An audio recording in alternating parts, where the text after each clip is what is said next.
Now, the South African Revenue Services says that tax compliance is easy and sometimes seamless. However, many South Africans still seem to be non-compliant, which poses a massive risk to themselves in the eyes of the revenue collector. Throughout the course of the year, SARS has been expanding its compliance arsenal, implementing processes such as the approval of international transfer process, such as the AIT, and sending out waves of handover to third-party debt collector notices to non-compliant taxpayers. To break this down, we're joined by the head of strategic engagement and compliance at Tax Consulting SA, and that's Jashwin Baijoo.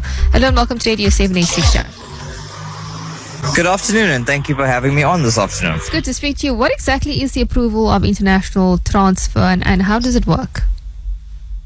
So, the approval of international transfer has come in and replaced the foreign investment allowance. Now, historically, South African tax residents were permitted two allowances. One was the single discretionary allowance of R1 million per calendar year to be moved out of the country. That allowance is still in place. Secondary to that was the foreign investment allowance, whereby they needed to move anything above the R1 million. What's happened is now where a resident wishes to move anything above R1 million out of South Africa, or a non-resident wishes to move any amount outside of South Africa, they need to apply to SARS for the approval of international transfer PIN, which PIN will then enable them to move those funds abroad. It must be noted, though, in this process, they need to declare the originating source of the funds, whether it's salaried income, disposal of immovable property, etc., as well as the destination of the funds and the purpose, whether it's an investment or an offshore pension or whatever the nature is on that side.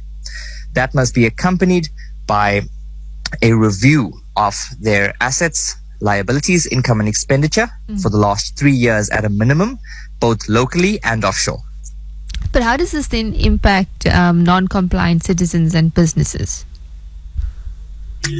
So it doesn't have an impact on businesses. Okay.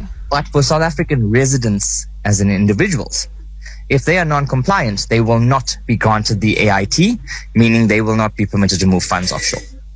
Yeah, I think that would be a real focus for many people who are living overseas, that they need to consider all of these things. Jashwin, thank you so much for your time today on Radio 786.